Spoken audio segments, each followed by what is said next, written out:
What's up, friends? This is Jazz, finally bringing you another Pokemon Crimson Fury review after 7 months. I apologize. First things first, I hope I will get this out on this day. Today is the Endman64's birthday, so this is kind of like a birthday video. Happy birthday! In this review, we're going to be doing chapter 18/19, Win, Lose, Audino. So, we start this chapter with Ryan finally waking up from the long sleep he had after the incident with Bayonet. And, well, he realizes he has all his Pokemon around him: Marahoot, Sparks, Sandshrew, and even that Cyndaquil that was with him. Cinder, I believe, laid on his belly. He didn't want to disturb them, but then he yawned, and all the Pokemon were so happy he was awake, and they started making noise. Suddenly, there's a bunch of people running, and suddenly the first one that comes in is Piper and Julia, and they're saying how happy they are that he's gotten, through, that he, saved them. He said, well, I'm not the one who knocked out the Bayonet. But he was the one who was able to hold off Bayonet long enough for Piper's Starmie to get in. They end up both rewarding him after Julia saying he sees a lot of Michael in him.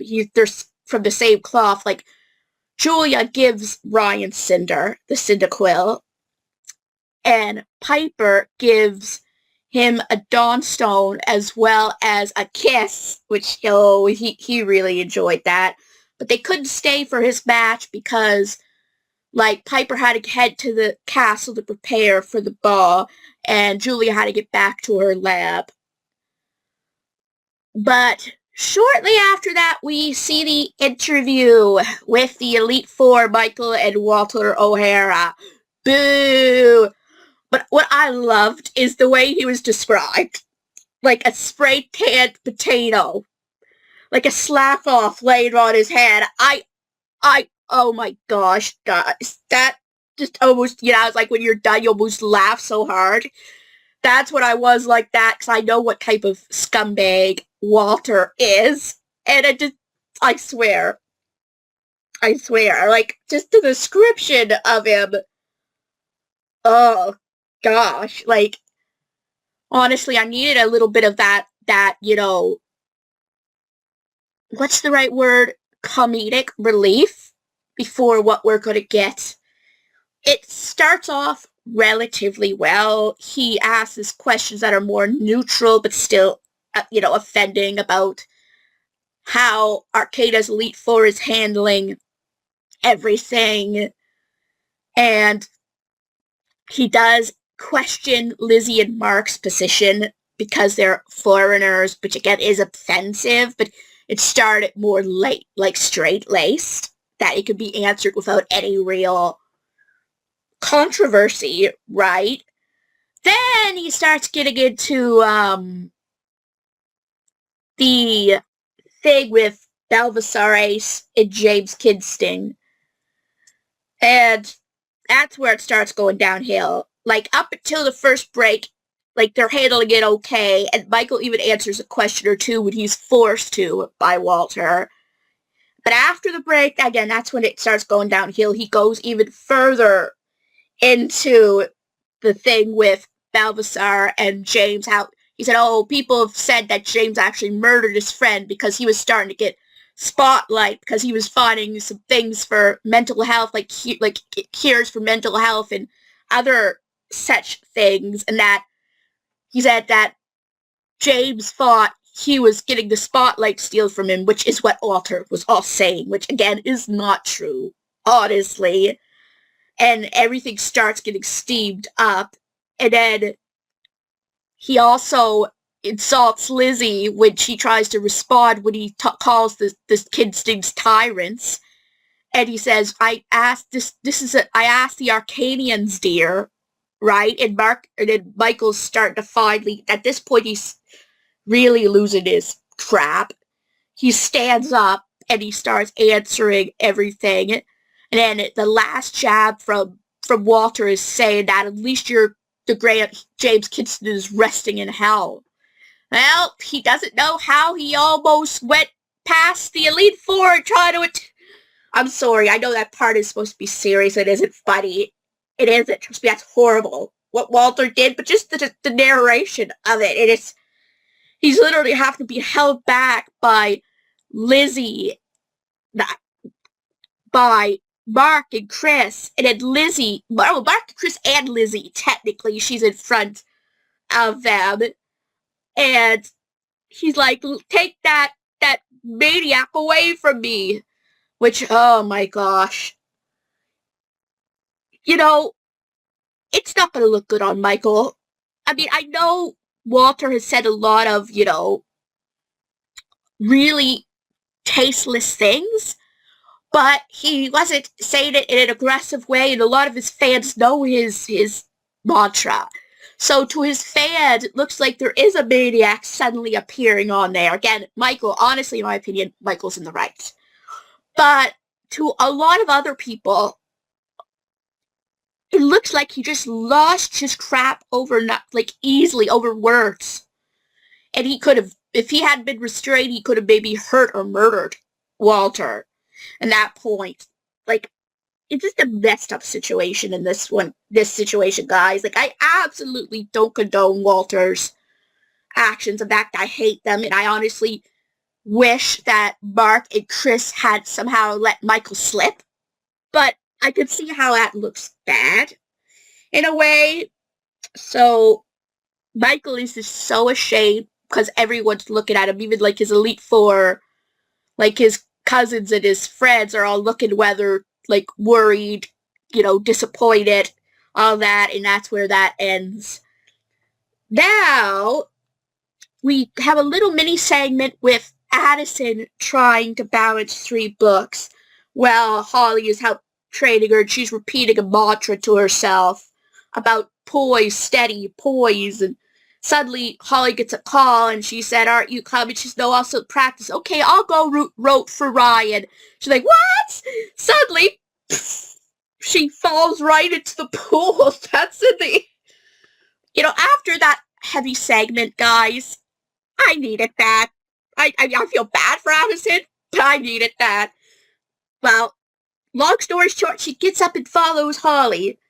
Right? Oh my gosh. I just found that hilarious. Right? She literally, she was doing so well. Steady and poised. What? But okay. The last segment we have is we're in the gym. Ryan is waiting, and Aaron comes in and explains that just because he helped save them doesn't mean she's going easy. Like with everyone else, like with Tori, they'd all agreed with Michael that they have to go hard on Ryan and Matthew. No mercy. Show no mercy that she would for other new traders. They have to do their best. So Erin is going to do that exact same thing with him. She starts off with a Persian, which is frightening enough. Imagine it being your second gym battle, and the trader sends out a Persian. I mean, I suppose Misty sent out a Starmie, which is a fully evolved Pokemon too, but still, quite frightening for your favorite second gym battle, right? So, Ryan sends out Cinder, but suddenly there's some issues. Persian uses Metronome, which sends out a water attack, and at first Ryan's confused, and she explains what Metronome is, that no matter what type it is, if they know Metronome, they can use almost any attack. And she says her other Pokemon knows this too. So, yeah, Cinder does his best to try to get some damage on it, and he does after doing some smoke screen and gets a Flame Wheel in, but Persian does Metronome again, and then suddenly a big bolt of electricity comes out, hits Cinder, and he goes back to his Pokeball. He had just used Volt Switch, which is perfect for Erin because she could send out her other Pokemon, Audino, which is where the name comes from, which also knows Metronome, and on top of that, Mega evolves. Aaron, really? Like, I know Michael said to go all out, but I don't know if he meant that far. Like, okay, you know how I just said Persian is a little overkill for a second gym battle? Even you have to go harder on the opponent? Well, this is like, well, throw away the win now, Ryan. Like, I could see that maybe in a fourth gym, maybe a second gym battle? And I know it's Audino. People say, oh, but it's Audino. Really, how hard can Audino be? Just listen to my narration go forward. Another painful thing is that he has the ability to passively heal his teammates.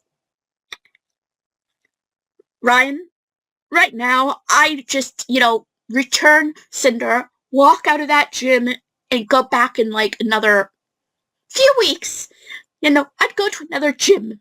Maybe. I don't know. Like, to me, it'd be a lose situation.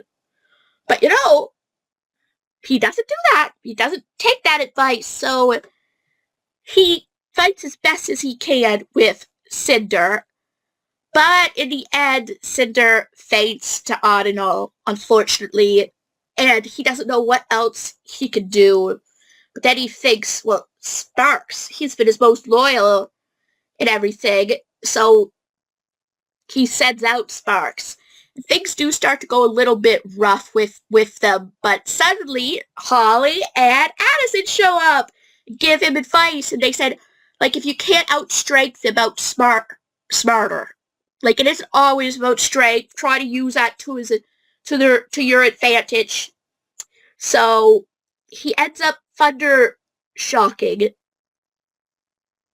Like, geez, what I was no, that's a little bit later.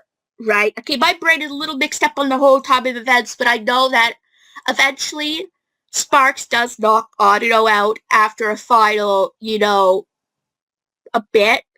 Like, she knocks him out by using the Thunder Shock and headbutt. And then comes out the fully healed Persian, and this is, I think, where they come in and say the outsmarting thing. So, they go back and forth, right? And Persian gets attacked and everything. So, before I get to that, I finally remember how the whole thing with Audino happened. Audino used belly drum, and then it had to be just knocked out that way. That's what happened. She got the first hit and knocked him out. But anyway, back to Persian. Well, they kind of outmuscled each other a little bit in this one. After a while, they both got really weak between doing slash and headbutts and a little bit of thundershot, from Sparks as well. And in the end, it came to the final, confrontation. And they both went for one final attack of their normal type, headbutt, slash. And even though he got his claws into Sparks, Sparks hit Persian right in the defenses and knocked him out, barely surviving to win. Yeah, sorry for the little mix-up on the timeline of events. The battle is narrated so on and off that it's hard to remember, but I do remember, as I said, Audino was knocked out because it ended up doing belly drum with Metronome. And the fact that he was able to get an attack before Audino did another attack is what the key was, because if Ryan did not go on that attack, he was doomed. Right? Audino was all powered. Weak enough without the belly drum. With the belly drum, his only weakness is getting attacked and getting hit. So, yeah, he actually won the battle despite my previous, tangent. But again, for me, if I was a new trader and all that happened, I would have been, nope, bye. Like, it's just, oh boy. And, well, she ends up giving Ryan Metronome and the Peace Badge, I believe. But after that, she gets a call, which, between us, is about what happened on TV with Walter O'Hara. But she doesn't say that to Ryan. She has nothing you to worry about, sweetie. But then she says, are you going to the ball? She said, yes, and do me a favor. So maybe that might have to do with Michael, and seeing them will cheer him up. maybe, but oh my gosh, guys, this was such a, content-filled chapter. I'm shocked I remembered it as well as I did, honestly, even though I just read it.